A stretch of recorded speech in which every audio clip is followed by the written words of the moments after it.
Hi, everyone. This is Marilyn Bradford, and I would like to welcome you to my Left Turn podcast. What is your left turn? Writing a blog, parenting in a different way, letting go of the old because you are aware of something greater. Left turns are choices we can all make. It's about a willingness to step into the unknown in any area of your life, to trust yourself, to risk creating or trying something new. It's about letting your true uniqueness shine.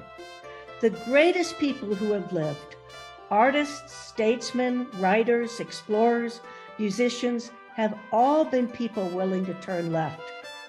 What capacities do you have that you have not acknowledged? What would your life and the world be like if you were willing to turn left? Welcome, everyone. I'm Marilyn Bradford with another edition of Left Turn Podcast, and I have this gorgeous woman with me, Sarah Grandinetti, who's also, I think she has more speed than almost anybody I know. This woman can get more created, more done. It's absolutely amazing. Thank you.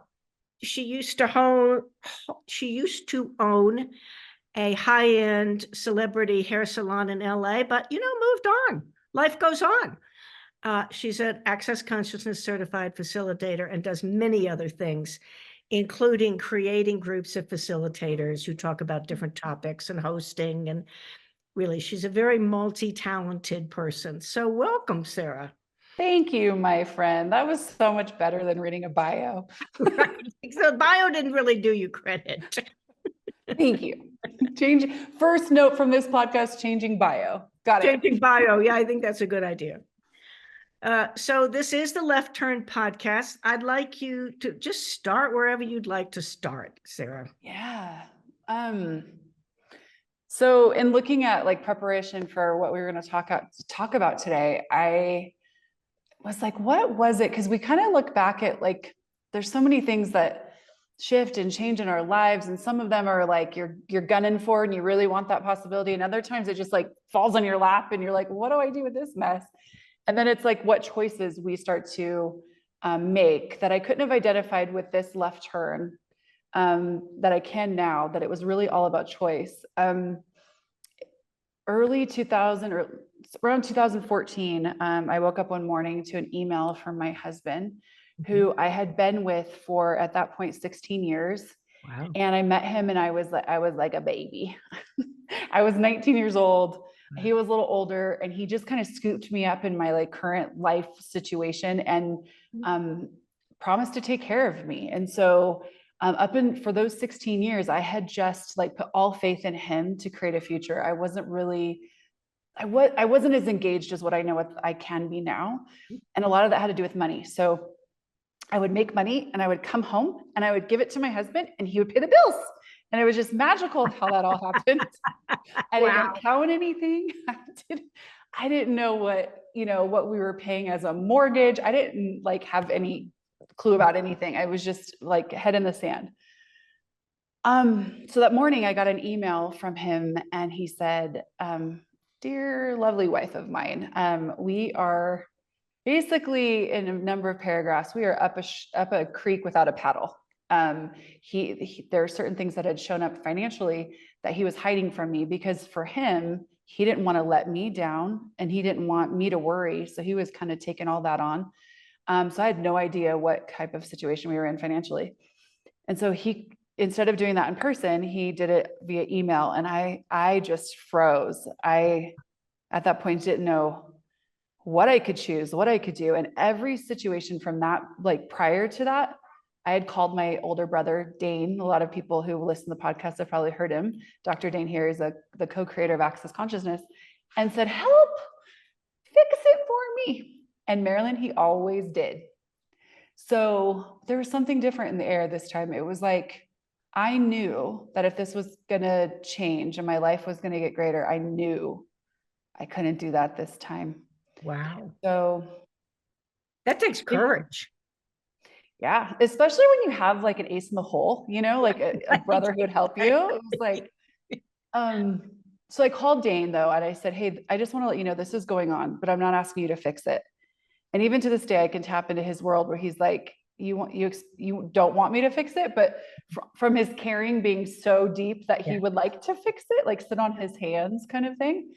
And I said, I got to do this on my own, but I would really love to know that like you have my back and you support me. And he said, Sarah, he goes, I'm gonna do one thing for you that, and for now, I know, like for me going forward, this has been the thing that actually changed everything. Is he said, I want you to know that you'll never go hungry, you and the kids. You'll always have a roof over your head and you're not alone. Wow. And those three things, it's like, wow, what we can create when our fear of the worst possible outcome goes away. Yeah. Isn't that crazy? That's crazy. And so the story goes, basically, I just started using the tools that I knew from Access, and I wasn't really committed to the tools at the time. I would use them when I got into a sticky situation, but I wasn't really living my life with them. And within 2 months, every account that we had was in the red. Like literally there was $0, 0 cents, and also way behind. And within like 2-3 months, I took over the bills. I forgot that part. I'd never did the bills before. Cool. Yeah. That's a left turn. Yeah. So I took it over and I said, okay, I'm going to fix this. My husband was willing to let me because he was so overwhelmed. Mm-hmm. I created spreadsheets. I don't think I'd ever even done that before, and started balancing a checkbook, which I learned in high school that I never had done at that time, at that point in time in my life. And within 3 months, I had everything like caught up. I cut costs in places that I knew I could, and we had $1,000 in savings, which we had never had since we had met each other. And I was like so wealthy. But you were, because you not only had the wealth of the money, you had the wealth of what you created. Exactly. That's that profit conversation. Yes, like I would never be able to lie to myself again that I couldn't do that. Mm-hmm. And so I called Dane. It was like 3 months later, and I said, you won't believe this. And he said, is it time to become an Access facilitator? And I was like, oh, what? Why would I do that? And so then I did. And that's basically like where everything just turned into something totally different when I agreed to check out what I could be as a facilitator. Cool. Yeah. So did you ever have a sense that you had to give up anything, or that people were not, there was pushback, or people were not really supporting you? Anything like that? Yeah, I would say one of the quickest, or one of the things that we avoid the most, is knowing that some people won't come along or won't desire to be in your circle anymore if you choose big or choose bigger than them. Yes. But what I'll say is that, hindsight being 2020, everyone who went away, it was a gift for them and for me. Like, and I could say that now, that when I'm choosing something, I can almost perceive who's going to have a problem with it, and then look at and go, wow, is this, like I always say, Marilyn, a lot, season, reason, or lifetime. So some people are in our lives for a season, because this is the season that, you know, our tracks kind of aligned. Some are there for a reason, to give us awareness of something or a lesson or something that like we get to receive from them. And others are lifetime. We're like, we're going through this, you know, I've got you, you've got me, and whatever you choose, I support, and vice versa. So what's really cool is that when those moments arise and you realize that people aren't really engaging with whatever you're choosing, or they're having their own reaction to what they think you should be choosing, or those things, I always get to like a space and a peace of knowing that, wow, whatever this is that creates the divide, if no one's right and no one's wrong, what if that's actually greater? That's beautiful. No one's right and no one's wrong. Yeah. Really lovely. Yeah. Yeah. And I don't have to judge me, and then I also don't have to judge them. Yes. And then if there's ever like, you know, a U-turn and they want to, that we come back together, there doesn't have to be any weirdness. It's just kind of like, okay, cool. We're not flying in the same flock right now, and that's okay. It's amazing how, when we don't hold on to past created hurts or slights or anything like that. It just flows. So And you true. can come back together if it's relevant. And if it's not, there's no, having a life with no charge on it is, I think, is absolutely fantastic. Absolutely. Yeah. Yeah. And then what do you get to receive about you, and what allowance do you get to have for you Yes. as you go? Because, you know, spreading my wings to choose access consciousness then led me to, I owned a hair salon in LA for 15 years. Mhm. And it was what I had like put all of my eggs in the basket of. Mhm. And so when I first started doing access, I was like, oh, this is a side lifestyle thing that I choose. Right. Like I would like going to the gym or getting a massage, you know? And little by little, it started to be more of what I wanted more like all my life to be. And Mm. so, you know, I chose down the road, we can get into that if we want another left turn, which was to leave the hair salon. But I don't have to burn the bridges of that world of the hair salon. I don't Right. have to, you know, go, I'm going to choose this now in rejection of that or rejection of me. I can go, Yes. hey, I'm just not choosing that right now. And maybe in 5 years, I'll be like, hey, time to start back up with hair. And I can still do that if I don't make anything right or wrong that I'm choosing. Right. Plus, I think you have plenty of customers in access. Yeah, We're like, when can you help me with my hair, Sarah? totally. Yeah, that's so true. But that's very cool. So what have some of your favorite projects with access been, and left turns? And I'm going to throw a curveball to that sure, question. I like Okay. curveballs. All right. I started to like work for access 2016, 17. Mm-hmm. And it was maybe 3 or 4 months into being hired by the company of Access Consciousness, the company in which my older brother is part owner of, Mm-hmm. that I woke up to another email letting me know that I was being removed from teams. And so you asked me what my favorite left turn is. And that was devastating and humiliating. It was something that I had to like walk through. And everything in me was like, pick up your marbles and go home. Yeah, Like, I you know, imagine.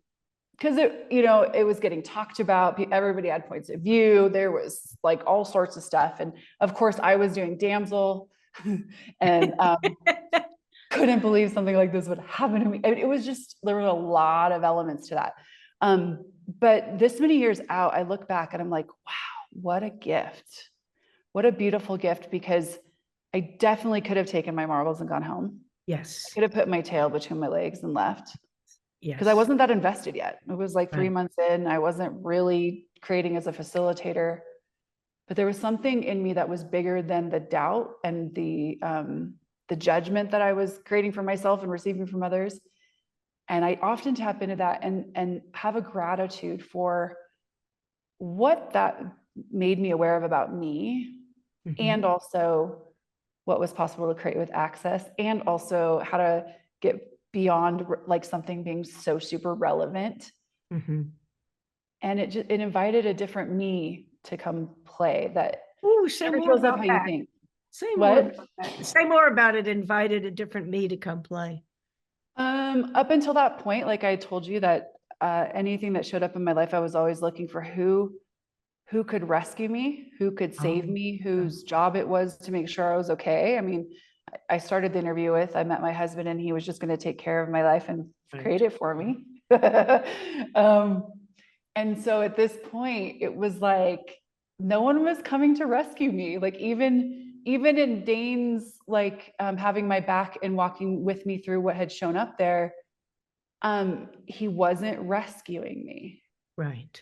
And when you've created yourself as a damsel and love to play pathetic so that people feel really bad for you and give you everything, that works. That actually works. That's a creation.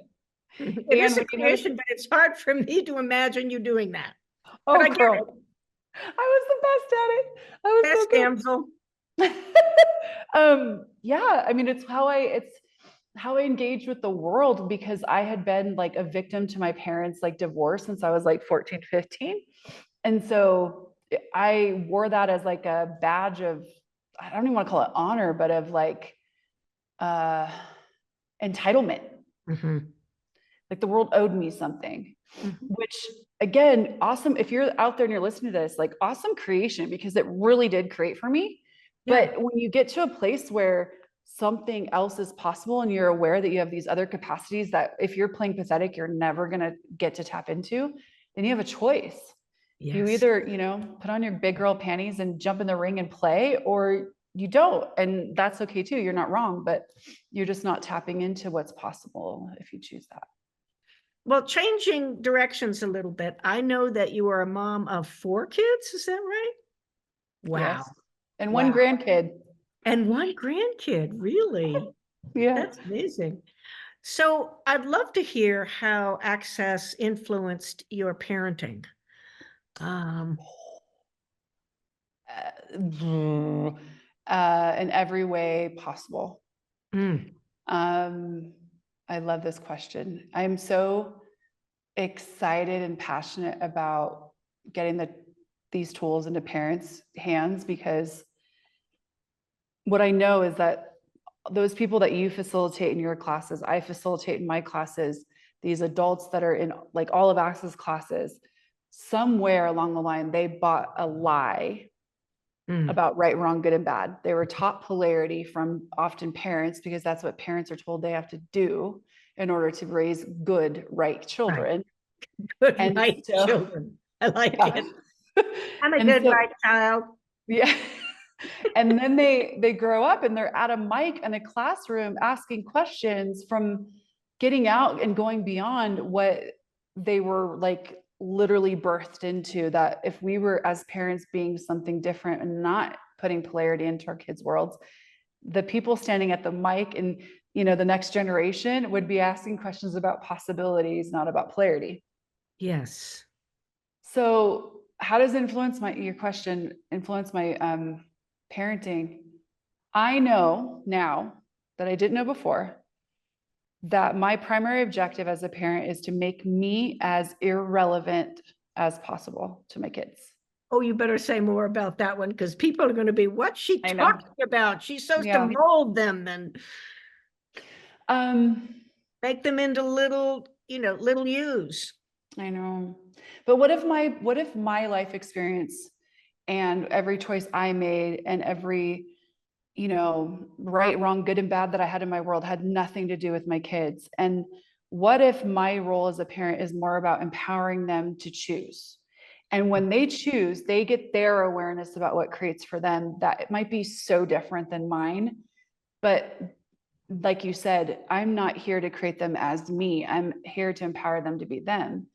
And that is, I know, a very left field on the Left Turn podcast point of view, Yes. but it has taught me so much, because like there are things that my kids have chosen that I'm like, oh, this is where you're supposed to show up and like take the wheel and make them do what you think is right. Like, and that is very terrifying. But watching them fall and then get back up and look over and go, wow, what did I learned a lot here. Like I talk to my kids not ever about if they make a choice that doesn't work, what we do is we take something. I'm going to take my water bottle here. We sit it in the middle of the table, and it's the choice. So then we direct all of our questions about what did this choice create? Oh, What did we love about it? What did we not like about it? What will we choose different? What awareness did we get? And we walk around the choice and we're like, okay, cool. It's never about them. It's never like, you made a wrong choice, you're bad. It's like, here's the choice, and what would I like to choose next time? So they don't have to feel wrong. I don't have no, to impel my point of view. And no. we get to know that choice is our magical capacity for creating whatever we like. And so most people that meet my kids are always like, who are these creatures? And I'm like, I don't know. Like, I don't know how I got so lucky, but they're incredible beings, Yes. and they don't have anything to prove to adults. That's the other thing, where Wow. it makes a lot of adults very uncomfortable. But And I also imagine they don't do pathetic. They don't look to be taken care of in any sense beyond the, yeah, we have to take care of our kids physically for certain, up yeah, different ages and this and that. But totally. that's amazing. Yeah, when I first started traveling with Access, I was going like every third month. I would tell my husband, I'd like to go away for this class for this weekend. And he would always support me, and it's okay, I'd go. And then it would be that thing of like, am I a bad mom for traveling, or I'm missing something of them or whatever. And I'd be calling home, making sure they got to talk to me. And then I started to really dive into being a different space for them, that where they don't have to require me, and that I don't have all the answers, and that they don't need to run their choices by me, that they can create their lives. And now fast forward this many years, it's like been 8 years or whatever. Their ages are 25, 23, 15, going to be 16 and 13, something like that. Yeah. I'm probably off by a couple of days. Anyways, but they don't need me, which is uncomfortable as a parent to start with. I imagine. Yeah. And so they're not like, mommy, when are you coming home? You know, I come in and I get a high five, and they'll be like, how was your trip? And then if they require to chat about something or have me ask them questions, they'll text me. But it doesn't look like anything else, or any way that I was raised, or I have me, they have them, and we co-create together. So now I can leave for 2 weeks, and they might not even know I'm not there. I don't know. I think they would notice. Yeah, but they don't have do they ever come to access classes or travel with you? Or? Yeah, they come to my classes. They've been to Dane and Gary's classes, not as much as I would probably in my hopes and dreams like, but I will say this, I've acknowledged like their interaction with access and the tools, and how I'm being as a parent, they are being the tools more than they need to learn the tools. Kids are fast. I'll be honest. It's just amazing. All of them are the ones that their friends go to. Yeah. And they'll be like, what did your mom tell you about this? Or what tool did you say? You know, it's so funny the way that they interact with their own circles.